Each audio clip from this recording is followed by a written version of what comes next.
교재 봅시다. 그래서 첫사랑 바로 들어가진 않고요. 그 앞에 보시면 첫사랑 앞에 보시면 페이지 8페이지입니다. 8페이지 보시게 되면 더우면 얘기하세요. 에어컨 켜드릴 거고요. 추우면 얘기하세요. 에어컨 꺼드릴 거고요. 제가 죽을 것 같으면 제가 킬게요. 아시겠죠?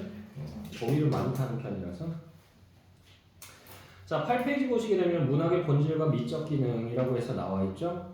그래서 이 부분이 문제가 그렇게 많이 나오는 부분은 아닌데 교과서에 일단은 실려 있는 부분이기 때문에 선생님들이 문제를 내다가 만약에 30문제 내야 돼. 근데 29문제까지밖에 못 냈어. 그러면은 요런 데서 이제 문제를 하나 그냥 툭 하고 던집니다. 되나요? 그래서 한 번 정도씩은 봐두실 필요가 있고요. 자, 그래서 문학의 본질과 미적 기능 보시게 되면 문학의 본질, 문학의 개념과 특징에서 나와 있죠. 개념은요. 개인과 공동체, 여기 줄글자 개인과 공동체의 생활 경험 및 미의식을 담은 문학의 한 양식이라고 되어 있죠. 여기까지 줄고요. 으로 가치 있는 내용을 언어로 형상화하여 표현한 언어예술이다. 언어예술 여기 줄고요. 자, 특징은요. 다른 예술처럼 아름다움을 추구하지만 여기 줄글자 아름다움을 추구하지만 언어로 표현 여기까지 줄고요. 한 예술이라는 점에서 다른 예술과 구별되고요.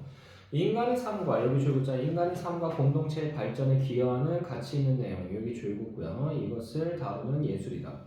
자, 그리고 인간의 삶과 세계를 탐구한다. 인간의 삶과 세계를 탐구 여기 줄고요. 그러니까 가치 있는 삶이란 무엇인가, 올바른 삶이란 무엇인가 이런 것들을 보여준다는 얘기예요. 자, 그리고 두 번째로 보시게 되면 문학의 가치와 문학 활동의 의의해서 나와 있죠. 자, 그래서 가치를 보시게 되면요. 독자가 경험의 한계를 확장하고 경험 줄고요. 그리고 확장하고 여기서부터 줄고자 확장하고 바람직한 삶에 대해 고민 여기까지 줄고요. 하게 합니다.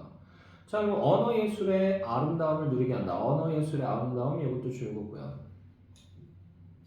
의는요. 문학을 수용하고 생산하는 일은 작가 여기 줄고자 작가 작품 독자가 맺는 소통 활동 여기까지 줄고요. 이다. 자, 문학의 미적 기능. 그래서 작가 측면에서의 작가 줄고요. 감각적 이미지, 리듬감 있는 표현, 비유와 상징, 상세한 묘사, 풍부한 서술, 독창적 표현, 치밀한 구성 등을 사용하여 대상의 정서나 여기 줄글자 대상의 정서나 삶의 단면을 그려냄으로써 미적 가치를 실현 여기까지 줄고요. 자, 독자는요. 문학 작품에 담긴 미적 가치를 통해 심미적 쾌감, 심미적 여기서부터 줄글자 심미적 쾌감, 감동, 즐거움 등의 정서적 충만감 여기까지 줄고요. 심미적이라고 하는 게 뭐냐면 아름다움을 추구한다는 얘기예요. 아름다움을 추구하는 그런 쾌감을 느낄 수가 있다. 자, 그래서 결과적으로 문학 작품은 문학이 여기 줄글자 문학이 정서적, 미적으로 삶을 고향 여기까지 줄고요. 자, 그리고 옆 페이지 보시게 되면요. 9페이지. 자, 문학의 인식적, 윤리적 기능에서 나와 있죠. 문학의 인식적 기능 보시게 되면 작가 측면에서는요. 새롭게 인식하여 발견한 현실의 모습이나 여기 줄글자 현실의 모습이나 대상의 의미를 문학 작품에 담은 여기 줄고요.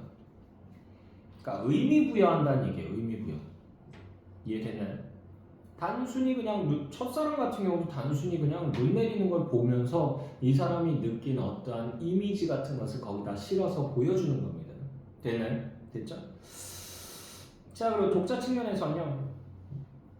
작가가 인식한 세계를 통해 미처 알지 못했던 사실을 발견하거나 여기 줄자 사실을 발견하거나 기존에 알던 것을 새롭게 인식 여기까지 줄고요.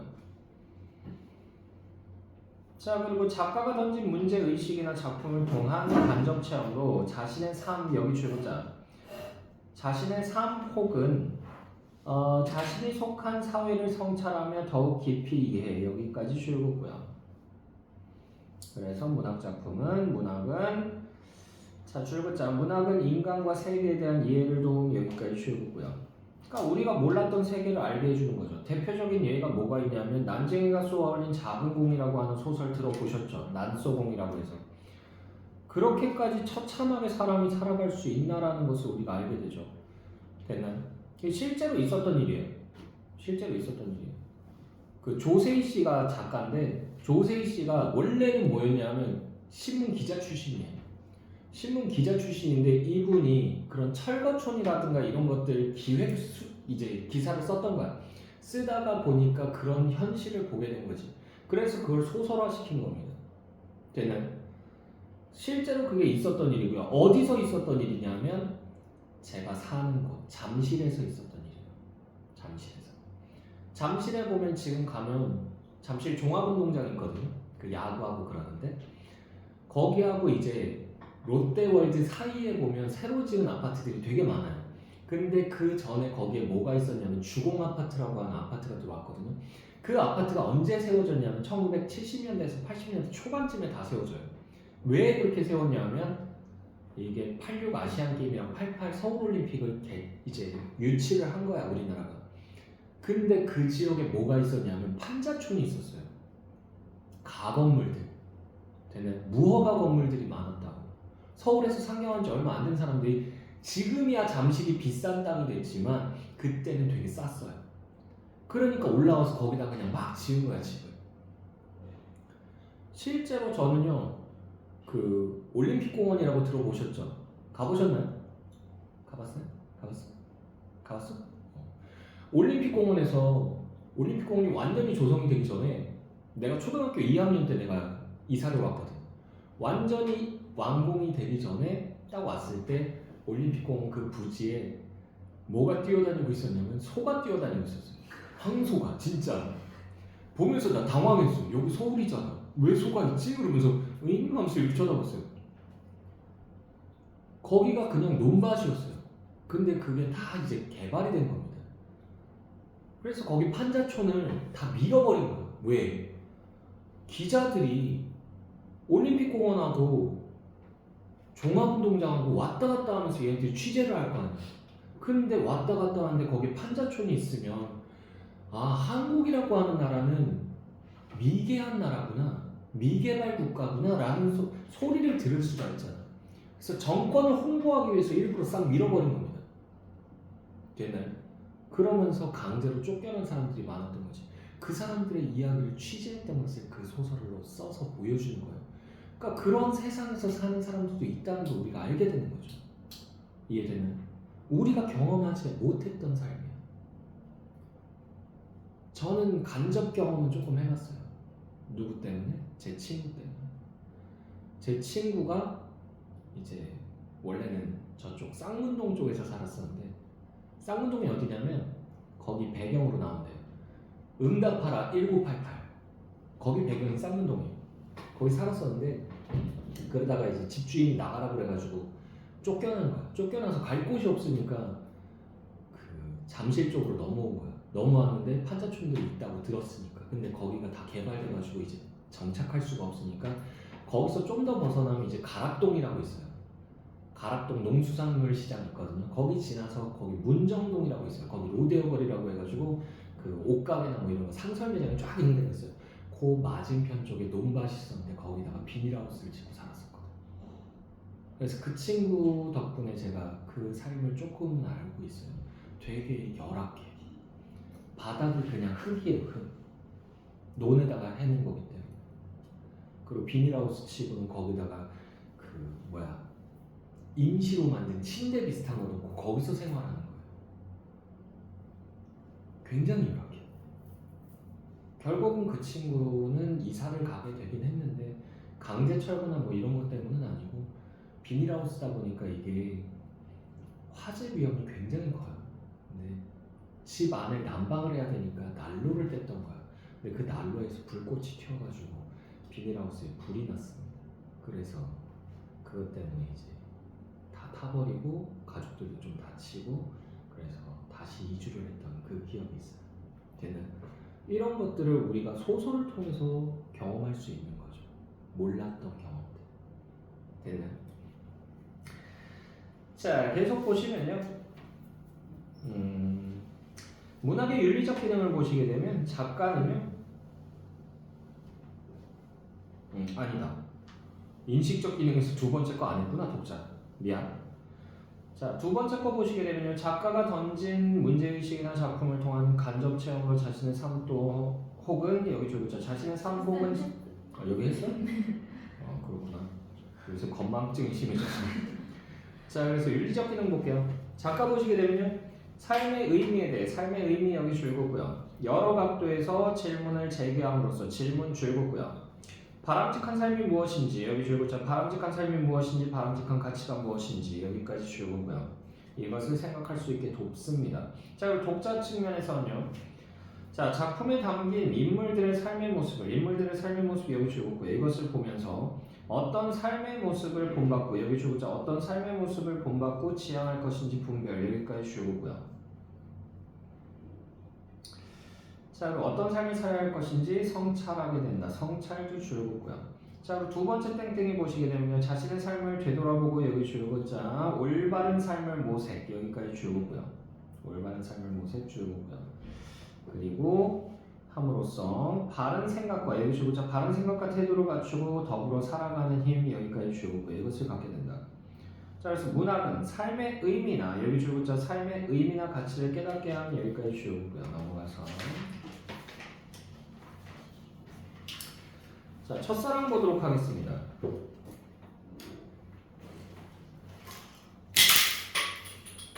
화내지 마. 화를 내는데 무섭잖아. 자, 첫사랑 작품 개론 부분을 좀 볼게요. 빨리 주소. 화난다고 뭐 던지고 그러면 안 돼. 그런 거에 상처받는 사람.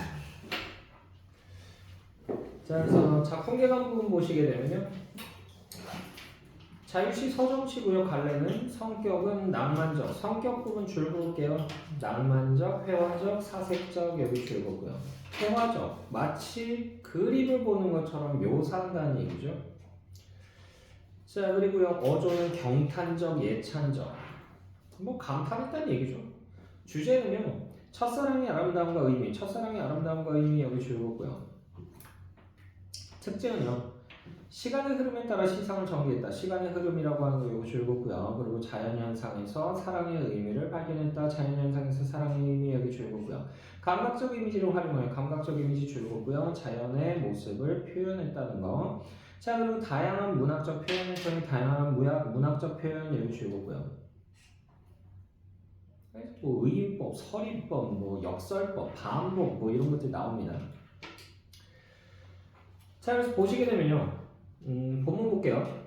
흔들리는 나뭇가지에 꽃 한 번 피우려고 누는 얼마나 많은 도전을 멈추지 않았으랴라고 되어 있죠. 누는 얼마나 많은 도전을 멈추지 않았으랴 여기 가로로 묶어주시고요. 자, 그리고 눈이라고 하는 거 이거 메모치시고요. 눈은 그래서 이게 사랑을 이루려는 주체가 되겠습니다. 그래서 여기서는 이거 뭐다? 의인법 사용됐다라고 볼 수 있고요. 그리고 누는 얼마나 많은 도전을 멈추지 않았으랴 라고 하는 부분은 멈추지 않았다라는 것을 이렇게 얘기한 거죠. 이건 뭐다? 서리법이죠.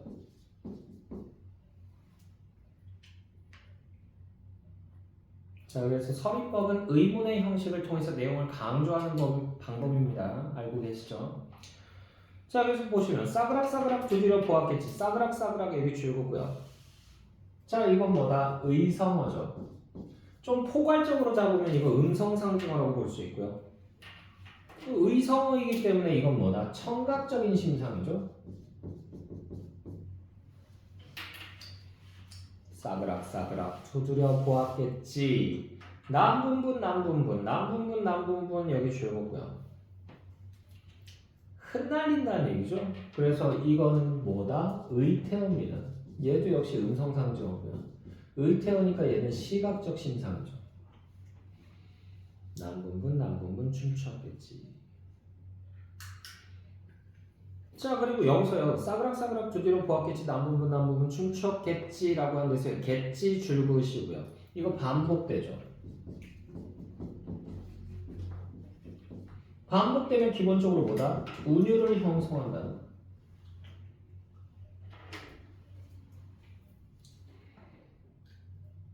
자, 그리고 미끄러지길 수백 번이라고 돼 있죠. 미끄러지길 수백 번이라고 하는 부분 여기 줄그시고요.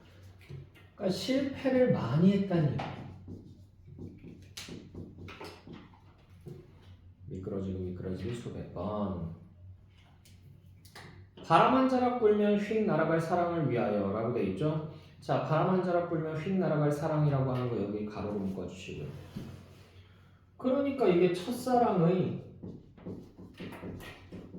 속성이 드러나는데 첫사랑의 어떤 속성? 위태로움과 순간성.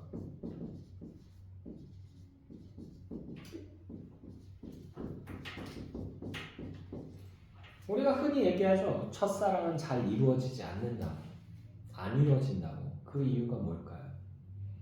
이유가 뭘 것 같아? 시은아 뭘 것 같아? 미숙해서? 맞아요. 미숙하기 때문에 실수를 하는 거예요. 나도 그랬었어. 여기까지만 얘기할게. 영상이기 때문에 위험해.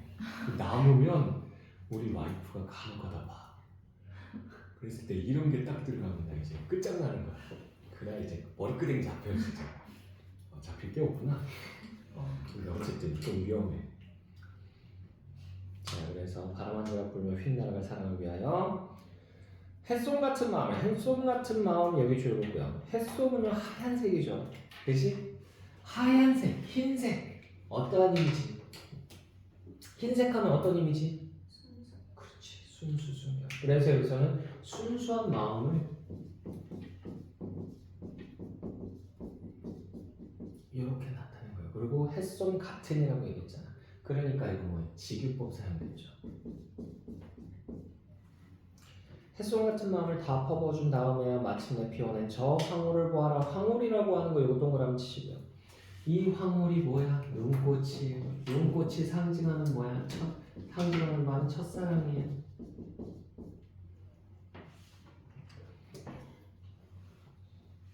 네네. 그래서 여기서는 무슨 법 사용됐다? 은유법 사용됐어요. 은유.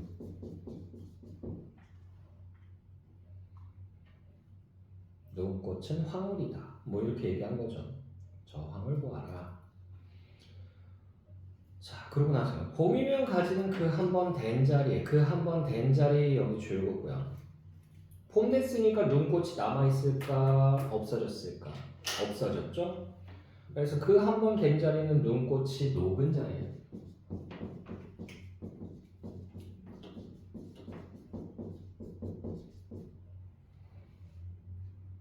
그래서 이게 첫사랑의 아픔 정도를 나타냅니다.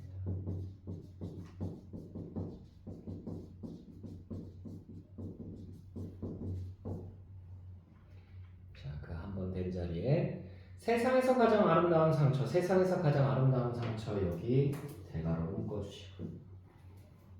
아름다운 상처, 아름다움은 긍정의 이미지죠. 상처는 부정적인 이미지죠. 그지? 긍정과 부정이 같이 있다라고 하면 우리가 뭐라고 얘기할 수 있다? 역설이라고 얘기할 수 있어요.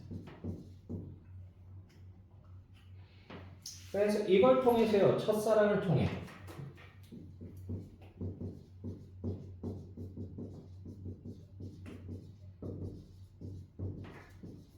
도달한 성숙한 사랑을 얘기하는 거다.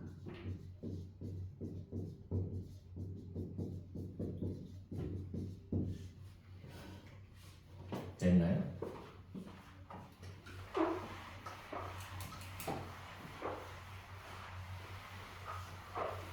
됐죠?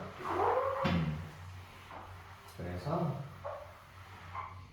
여러분들한테도 제가 늘 얘기하지만 나중에 대학교 가서 많이 만나보세요. 많이 만나보고 많이 경험해봐야지 성숙한 사랑을 할 수가 있어요. 당신 하지 말든가. 됐나요?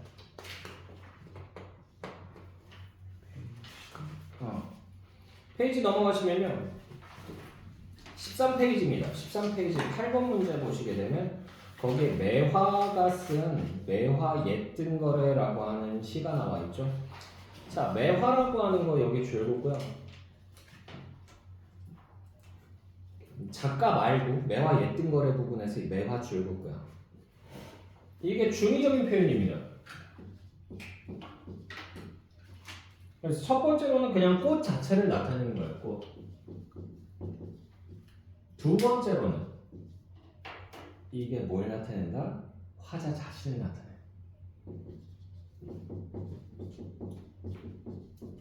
지금 작가 자체가 매화라고 되어 있잖아. 그지? 그래서 매화라는 이름을 가진 기생이었어요. 매화라는 이름을 가진 기생이었어요. 자, 그래서 매화 옛등거래, 옛등거리라고 하는 거 여기 주어고요.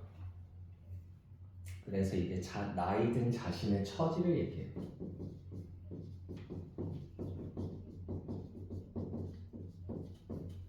매화 옛등거래, 봄철이 돌아오니 옛 피던 가지에 피엄직도 하다마는 여기 주어고요. 그래서 이게 뭐냐? 꽃이 피기를 기대하는 건데 이게 화자 자신을 나타낸다라고 하면 나한테도 다시 전성기가 왔으면 즉 임과 재회했으면 임과의 재회를 나타내죠. 그러니까 나이 들어서 아무도 자기를 안 찾아주는 거야. 그래서 내가 사랑했던 남자가 다시 날 찾아왔으면 이런 생각을 하는 거고요. 자, 춘설이 남분분 아니 춘설이라고 하는 거 이거 세모치시고요.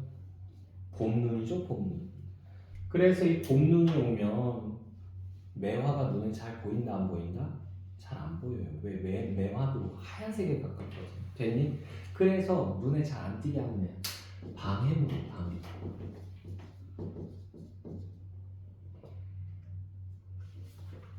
그럼 이게 뭘 상징하느냐? 나한테 올 님을 가로채가는 사람 누구야? 다른 기생이죠. 또는 하얀색의 이미지에다가 초점을 둔다면 머리에 생기는 하얀 머리. 됐어요? 자, 그래서 자신의 백발을 나타낸다. 그래서 내가 나이를 너무 많이 먹어서 님이 날 찾아오지 않는 거야 라고 얘기하는 거죠. 자, 그래서 춘설이 남분분하니 필동말동하여라. 피지 않는다 라는 얘기죠. 자, 그래서 이거 주제는요 두 가지 정도로 볼 수가 있는데 주제는 첫 번째로는 사랑하지 못하는 신세를 한탄하는 거예요. 또 하나는 뭘로 볼 수 있냐면 늙는 자신의 처지를 한탄한다. 그걸 우리가 두 글자로 뭐라고 얘기한다? 탄식할 탄자에 늙을 노자예요. 그래서 탄로라고 얘기합니다. 됐죠? 넘어가서 빙그레의 영역 보도록 할게요. 그래서 난 빙그레의 영역에서 옛날에 있었거든. 아이스크림 그 회사 중에서 빙그레라고 하는 회사가 있었어. 그래서 나 그게 빡 떠오르더라고요. 저 아이스크림과 관련된 내용인가? 그러면서 이렇게 보고 있었거든요. 전혀 상관없더라고요.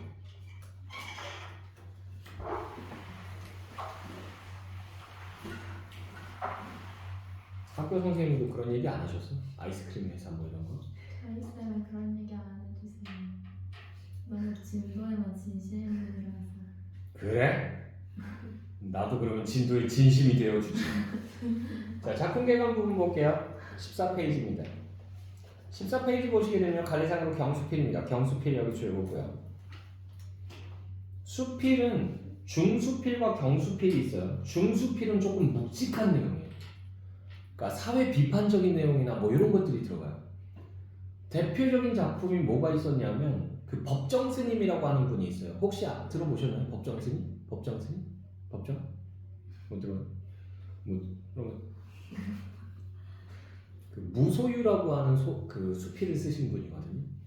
전 그 수필집을 다 읽어봤어요. 저희 어머니가 좀 몸이 안 좋으셔서 병원에 입원하셨을 때 그 공짜로 이렇게 책을 빌릴 수가 있더라고요. 그 병원에서. 그래가지고 빌려가지고 이렇게 보는데 정말 거짓말 하나 안 보태고 첫 페이지부터 마지막 페이지까지 다 무소유예요. 무소유. 일관되시네? 그러면서 내가 읽었던 기억이 나거든요. 정말 일관돼요. 근데 그분이 쓰셨던 수필 중에서 중수필이 하나 있는데 이 교과서에 나왔던 거예요. 먹어서 죽는다라고 하는 수필이 있었어요. 그래서 그게 무슨 내용인가 봤더니 육식을 해가지고 결국은 사람이 죽게 되고 환경이 파괴된다 뭐 이런 내용이 나와. 그래서 무슨 내용인가 이거 봤더니 소를 키우는 것 자체가 비인도적인 짓이다라고 얘기를 하더라고요. 그래서 그래? 그러면서 읽어봤더니 왜 그러냐면 첫 번째로 숫소들을 우리가 많이 먹거든요. 암소는 비싸요. 숫소를 많이 먹는데 숫소들이 그냥 냅두면 애들이 근육이 너무 딱딱해져가지고 먹을 만한 맛이 안 나요. 질겨. 그러니까 상품 가치를 높이기 위해서 일부러 뭐 한다? 남성 호르몬이 안 나오게 만듭니다. 거세한다는 얘기. 강제로 거세를 해요. 근데 그렇게 해도 얘네들은 뿔이 자라거든요. 근데 같은 축사에 넣어놓으면 지들끼리 들이받는다고. 상처나면 안 되잖아. 그러니까 여기를요, 그 인두 같은 걸로 지져요. 그럼 여기 성장판이 닫혀버리거든. 그것 자체가 비인도적인 거죠. 그리고 좁은 축사에, 좁은 축사에 움직이지 못하게 해가지고 철책 다 해가지고 거기다 한 마리씩 다 넣어놔요. 가둬놓는 거죠. 이거 비인도적이죠. 그런 면에서도 소를 키워서는 안 되고, 두 번째로는 얘네들이 생산해내는 메탄가스가 사람 16명인가? 17명이 1년 동안 만들어내는 메탄가스보다 많대요. 그러니까 환경이 파괴되는 거예요. 또 하나 더. 이 고기들을 그러면 우리가 바로바로 도축해가지고 바로 먹는 게 아니잖아. 그럼 우리 뭐 해야 돼요? 냉장고에 넣어야 되잖아. 그럼 냉장고에서 냉장할 때 냉매제로서 뭘 쓴다? 프레온 가스를 씁니다. 프레온 가스는요, 올라가면요 뭐가 된다?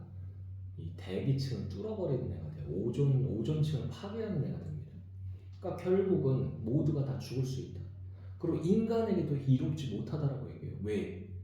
우리는 그나마 육식을 좀 덜하는 편이야. 우린 덜하는 편이에요. 지금도 덜하는 편이에요. 왜? 서양 애들은 거의 몇 끼니를 다 고기를 먹기 때문에. 됐어? 그런데 서양 애들을 보라고. 서양 애들 대부분이 다 뭐예요? 과체중이거나 비만인 경우가 많습니다. 됐나? 그래서 결국은 심혈관 질환이나 이런 걸로 죽게 돼요. 됐어? 그러니까 인간의 목숨에도 좋지 않다라는 얘기를 하는 거죠. 이거 내용 어때요? 가벼워요? 아니죠. 묵직하죠. 이런 걸 우리가 중수필이라고 얘기해요. 얘는 가볍게 쓴 거죠. 가벼운 내용. 됐나요? 그래서 경수필이라고 얘기하는 겁니다. 자, 성격은요, 체험적, 성찰적, 회고적입니다. 체험적, 성찰적, 회고적 여기 주요입니다.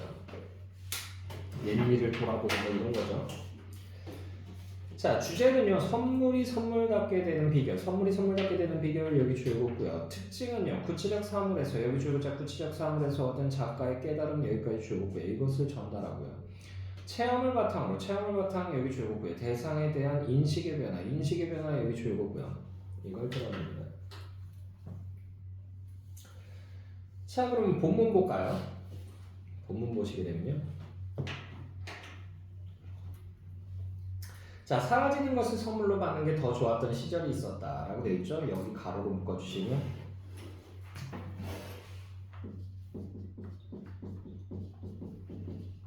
작가의 취향이 제시가 되죠. 근데 대부분 선물은요, 먹어치우고 없어지는 거, 그런 거는 전 좀 아닌 것 같아요. 왜? 그 선물을 받고 그걸 봄으로 해서 나를 기억해 줄 수 있잖아. 그지? 그래서 남는 걸 저는 선물해 주는 걸 좋아해요. 물론 선물을 자주 하진 않아요. 근데 이제 좋아할 만한 거, 그런 것들을 이제 좀 선물합니다. 여기 수원에도 제 친구 살거든요. 고등학교 때부터 친구였던 친구가 있는데, 벌써 몇 년 된 거예요? 고1 때부터 친구였으니까. 고1이면 몇 살이에요? 17. 벌써 31년 됐네.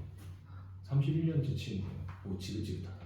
자, 근데 그 친구하고 저하고 공통점이 하나가 있었어요. 친해질 수 있었던 공통점이, 그 친구는 완전 진퉁 이과, 저는 문과인데 어쩔 수 없이 이과가 됐던 사람인데, 그러니까 취향이 안 맞아. 딱 하나 맞았던 게 뭐냐면, 학교 끝나고 둘이서 어디 갔었냐면 오락실 갔었어요. 오락실 가서 게임하는 걸 좋아했었어.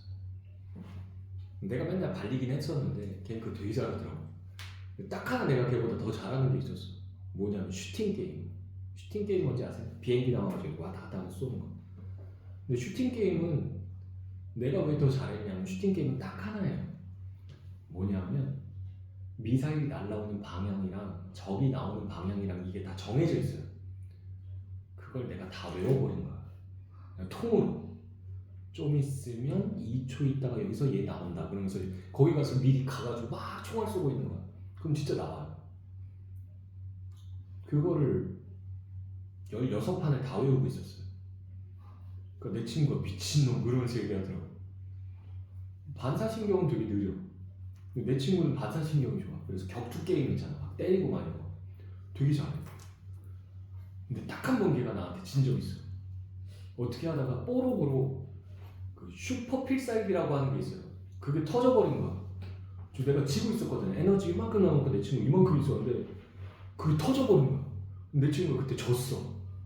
저 얼굴 시뻘이더라고. 그래가지고 한 번 더 해 그러는데 난 패배자와 게임 안 해. 그러면서 내가 그냥 도망가 버렸거든. 지금도 그 얘기하면요 얼굴 시뻘개져요. 이런 미친놈아 다시 한 판 뜨자고 그러면서 얘기하는데 안 해. 패배자하고는 안 놀아? 그러면서 맨날 얘기해요. 그래서 그 친구한테도 저는 얼마 전에 선물을 했어요. 뭘 선물했냐면 요만한 미니게임기가 있어요. 그 안에 옛날에 우리가 했던 게임들이 다 들어있어. 그거 가지고 이제 하면서 나 기억하라고 줬어. 하는지 안 하는지는 모르겠어. 근데 어쨌든 자, 그래서 작가 취향을 제시해서요. 그래서 흥미를 유발합니다. 흥미 유발하고요. 자, 꽃이라든가 초콜릿이라든가 연필 같은 건 남지 않는 것들, 그걸 영영 간직해야 한다는, 여기서부터 가로 열자, 영영 간직해야 한다는 부담을 갖지 않아도 되는 것들, 여기까지 해서 가로 닫아주시고요. 그러니까 여기서 이제 사라지는 것을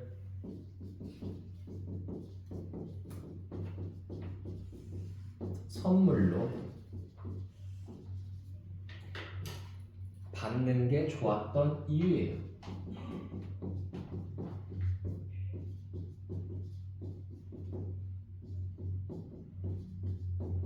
첫 번째입니다. 사라지는 것을 선물로 받는 게 좋았던 이유 첫 번째. 그런 선물이라야 주고받는 마음이 홀가분했다. 사물에 여기서부터 가를 사물에 사연이 쌓여가서 추억이 사물보다 더 거대하게 부풀어 오르는 풍경을 감당하기 어려울 만큼 그 시절에 나는 여렸던 것, 여기까지 해서 가로 닫아주시고요. 이게 사라지는 것을 선물로 받는 게 좋았던 이유 두 번째예요. 이유 두 번째입니다. 여렸던 것이니 틀림없다. 실은 선물에 대한 부담이라기보다 나 자신의 여림에 대한 불만 쪽에 더 가까운 심사였을 것이다. 선물은 받는 게 더 좋다, 주는 게 더 좋다. 이 둘을 놓고 너는 어느 쪽이니 하면 누군가와 대화를 해보던 시절도 있었던 것 같다. 그때 나는 도무지 주는 게 더 좋다고 선택하는 멋진 이들에게 100% 공감을 할 수가 없었다. 아무리 생각해도 선물을 받는 것이 기쁘기 때문에. 자, 지금은 이런 식으로 말해보고 싶다. 선물은 주거나 받는 것이라기보다는, 여기서부터 가로 열자, 선물은 주거나 받는 것이라기보다는 되는 것, 여기까지 해서 가로 닫아주시고요. 그래서 이게 선물에 대한 새로운 인식이 드러나죠.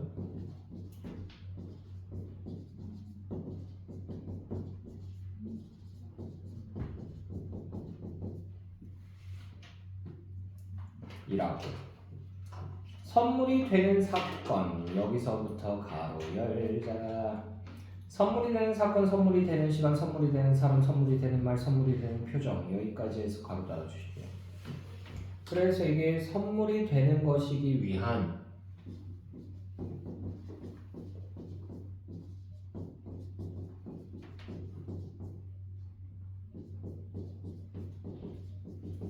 요소가 되겠습니다.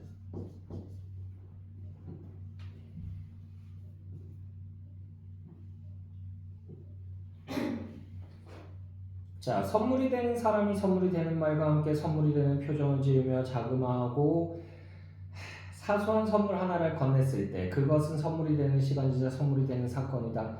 그때 손과 손 사이에서 전달되는 사물 하나는 그 무엇이 되어도 상관이 없다. 지금 내 방은 그런 사소한 선물이었던 사물들의 소곤거림으로 둘러싸여 있다. 이 방에 담겨진 나는 그 소곤거림을 배경음악처럼 등에 업고서 책을 읽거나 글을 쓴다. 그럴 때 나의 글쓰기는 어쩌면 대답 같은 것이고 어쩌면 약속 같은 것이고 어쩌면 즐거운 받아쓰기 같다. 이 양반은 나하고 취향이 안 맞네. 왜 똑같은 말을 계속해? 선물이 되는 사건, 선물이 되는 시간, 선물이 되는 말. 뭐야 이게? 선생님 에어컨 틀어. 네.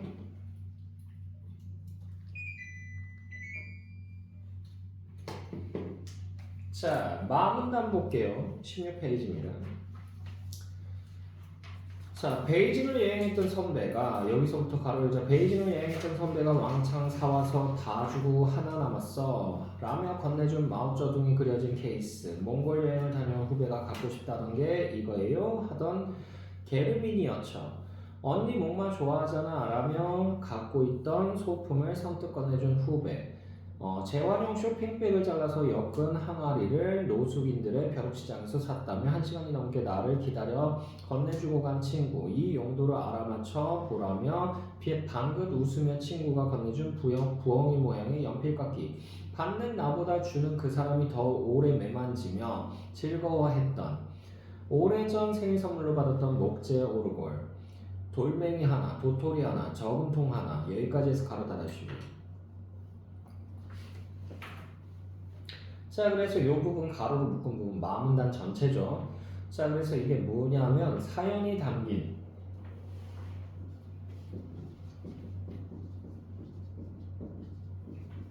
사물들이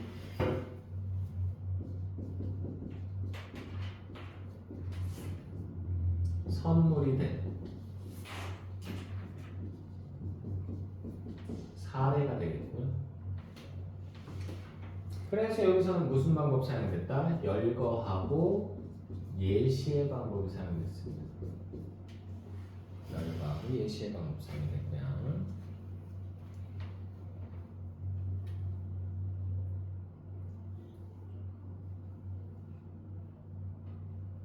되나요? 됐죠? 자, 바문단 볼게요.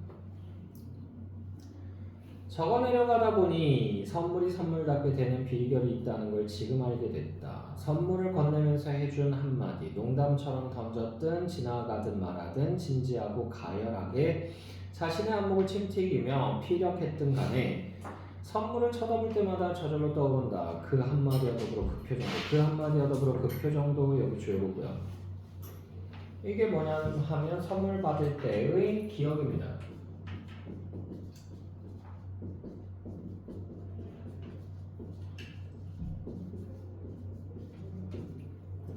받을 때의 기억이고요.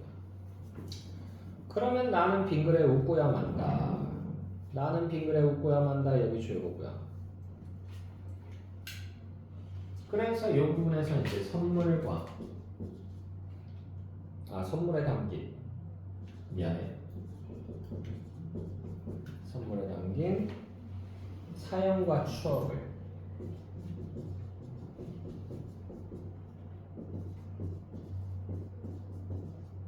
행복하게 떠올리는 거죠.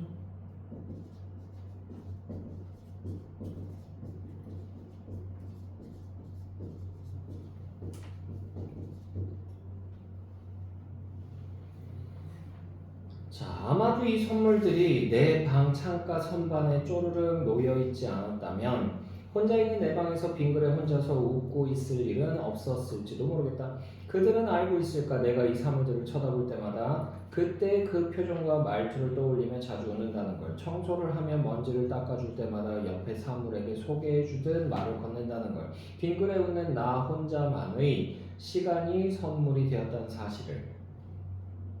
자, 마지막 문단이에요. 나는 지금 라디오를 하나 골라야 한다. 라디오라고 하는 거 여기 주고요. 그래서 이게 친구에게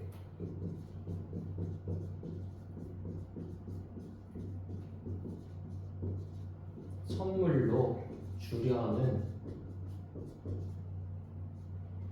더 시작.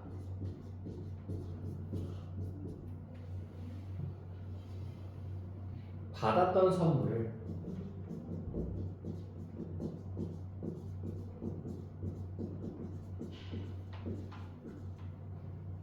떠오르게 하는 것이죠.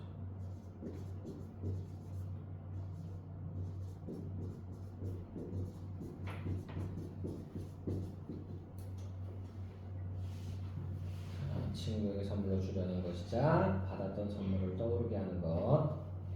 자, 라디오를 하나 골라야 한다. 이상 친구에게 필요한 거 없냐고 물었고 라디오라는 답을 들었기 때문이다. 이 글을 쓴 지가 좀 오래됐나? 라디오를 요새 잘 선물하지 않는데요. 네, 어쨌든 간에 라디오 재밌어. 들어보면. 자, 라디오를 고르자니 여기서부터 가로 열자. 라디오를 고르자니 그 동네는 FM의 주파수가 쉽게 잡히는 동네일지 아닐지, 그 새로운 집은 어떤 디자인의 라디오가 어울리는 공간일지, 하나부터 10까지 친구가 사는 환경에 대해 상상하게 되었다. 여기까지 해서 가로 닫아주시고요. 그래서 이 부분에서는요, 선물을 고르면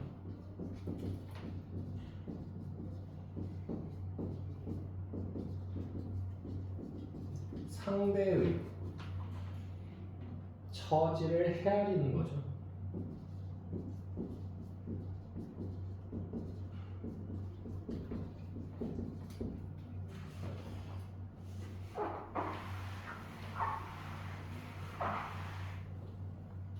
됐죠? 선물을 고르면 상대의 처지를 헤아림. 계속 보시면요.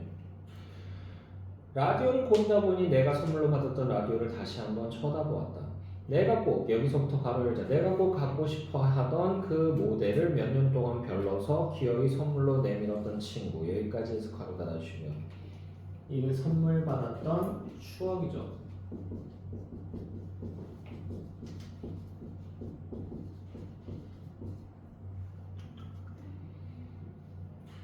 자, 저 라디오에서 흘러나오는 음악을 들으면서 내가 지내온 시간들, 라디오가 낡아가는 만큼 우리가 깊이 친해지고 있다는 게 새삼스럽다. 이 낡아가는 라디오의 안부를 오늘은 친구에게 전해주어야겠다. 인증사진을 찍어서 그때를 함께 새삼스레 떠올려보고 싶어서. 친구는 친구가 있는 그곳에서, 나는 내가 있는 이 방에서 우리가 동시에 함께 떠올릴 사연과 감정이 많이 닮았으면 좋겠다.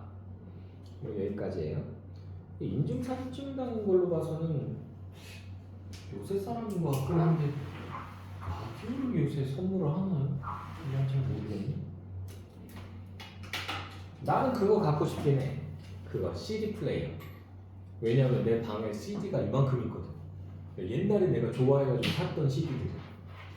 근데 저는 좀 약간 그런 게 있어요. 비주류를 좋아해요. 그래서 혹시 015B라고 아세요? 015B? 015. 알아? 어떻게 알아? 들어봤어? 노래도 들어봤어? 들어봤어? 들어봤어? 이제는요 그 015 노래 아니에요? 맞아. 이제는 졸업식 때 많이 부르잖아. 그거랑 이제 신인류의 사람 뭐 이런 거. 나도 이제 다른 친구들 때참. 자, 어쨌든 간에 쉽게 쓰여진 시 보도록 할게요. 페이지 18페이지입니다. 아우의 인상화는 다음 시간에 해드릴게요. 자료는 지금 있는데 다 오면 그냥 하는 게 나을 것 같아요. 그 친구들도 자료 제가 줘야 되기 때문에. 되나요? 아우의 인상화 그거 예전에 자주 안 쓰는 교과서 있어요. 해냄 교과서라고 있거든요. 서울이나 경기권에서는 거의 안 써요. 서울에서 내가 쓰는 학교 한두 개 정도 봤어요. 근데 어디에서는 이 해냄 교과서를 다 쓰냐면 포항, 울산 그쪽에서는 다 써요. 학교들이. 신기하다. 해냄 교과서 거의 사용하는 학교 90%가 거기 다 몰려 있어요. 이게 왜지? 라고 생각하는데 자,